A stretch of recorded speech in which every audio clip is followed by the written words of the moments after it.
পুলিশের সাজোয়া যান থেকে এভাবে টেনে হিচড়ে ফেলার ভিডিওটি সামাজিক যোগাযোগ মাধ্যম সহ দেশি বিদেশি গণমাধ্যমে উঠে আসে। এমন নির্মমতার শিকার যুবকের নাম শাহিক আশাবুল ইয়ামিন।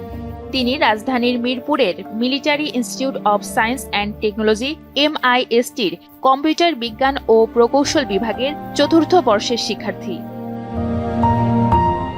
সরকারি চাকরিতে কোটা সংস্কার আন্দোলনকে কেন্দ্র করে সাভারের পাকিজা মডেল মসজিদের কাছে ঘটনাটি ঘটে গত 18 জুলাই।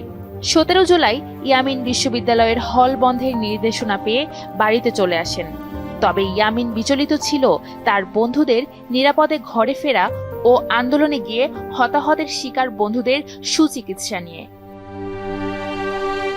18 জুলাই জোহরের নামাজের পর আহত বন্ধুদের দেখতে সাভারের ব্যাংক টাউনের বাসা থেকে বের হন ইয়ামিন। তারা গুলি করছে, আমার ছেলে আহত হয়েছে, কিন্তু এরপরে তাকে জীবন্ত অবস্থায় ওইটার উপর নিয়ে ওরা একটা প্যানিক সৃষ্টি করছে, ওই ট্যাঙ্কের উপর নিয়ে ঘোরাইছে। ঘোরানোর পরে তারপর যে ফেলে দেওয়ার যে দৃশ্যটা, সেটা টোটালি কোনো মানুষ এটা করতে পারবে না। তখনও তো আমার ছেলে বেঁচে আছে, তার মানে আমার ছেলের ন্যূনতম ট্রিটমেন্টের যে সুযোগ ওখানে যারা ছিল তারা তো হসপিটালে নেওয়ার চেষ্টা করতো, কিন্তু তারা সেই সুযোগটাই দেয়নি। 2 ছেলে মেয়ের মধ্যে একমাত্র ছেলেকে হারিয়ে সৃষ্টিকর্তার বিচারেই সান্ত্বনা খুঁজছেন এই বাবা। আপাতত দৃষ্টিতে মনে হবে যে আমার ছেলে নাই, কিন্তু এটা আসল পরীক্ষা না। আসল পরীক্ষা আল্লাহ তোমাকে দেখে নিতে চাচ্ছি যে তুমি এইটাকে কিভাবে নাও। আমরা নিয়েছি, আমরা মেনে নিয়েছি, আমরা বারবারই বলতেছি আল্লাহর সিদ্ধান্তটাকে আমরা মেনে নিয়েছি। আলহামদুলিল্লাহ, আল্লাহ যদি তাকে শহীদ হিসাবে কবুল করে আমাদের আর কোনো চাওয়া পাওয়া না। এই জন্যই আমরা ব্যক্তিগতভাবে কোথাও মানে কার বিচার করবে, হবে কি হবে না, আল্লাহ বিচার করতেছে, তো আল্লাহ বিচার শুরু করে দিয়েছে। এটাই আমাদের সান্ত্বনা, আর কোনো সান্ত্বনা নেই। ইয়ামিনের নিজ হাতে ঘরের মধ্যে তার গুছিয়ে রাখা বিভিন্ন সনদ ও ক্রেস্টগুলোই এখন তার পরিবারের জন্য স্মৃতি। মোহাম্মদ মহিউদ্দিনের পরিবারের ইচ্ছা ছিল গ্রামের বাড়িতেই দাফন হবে ইয়ামিনের, কিন্তু সেটিও করতে পারেননি।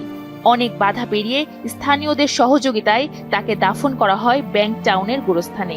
যেহেতু কুষ্টিয়া নিয়ে যাচ্ছে না, তাহলে আব্বু তুমি এখানে কবর দেওয়ার ব্যবস্থা করো। টেলিফোনে বলছে যে না, থানা থেকে আমাদেরকে জানাই দেওয়া হয়েছে পোস্টমর্টম ছাড়া কোনো লাশ এখানে দাফন করা যাবে না। আমি তখন বললাম যে না, আমি তো পোস্টমর্টম করি নাই, এমনকি করার ইচ্ছাও নেই। ব্যাংক টাউন সোসাইটির আবাসিক কলোনিতে ইয়ামিনের কবরে একটি তুলসী গাছ এবং একটি ফুলের চারা লাগিয়েছেন তার মা। কলোনির ভেতরেই কেন্দ্রীয় শহীদ মিনারে ইয়ামিনের ছবি দিয়ে একটি ব্যানার টানিয়ে রাখা হয়েছে। বিএনপি সহ বিভিন্ন রাজনৈতিক দলের নেতা এবং অন্যরা ইয়ামিনের প্রতি শ্রদ্ধা জানিয়ে ফুল দিচ্ছেন।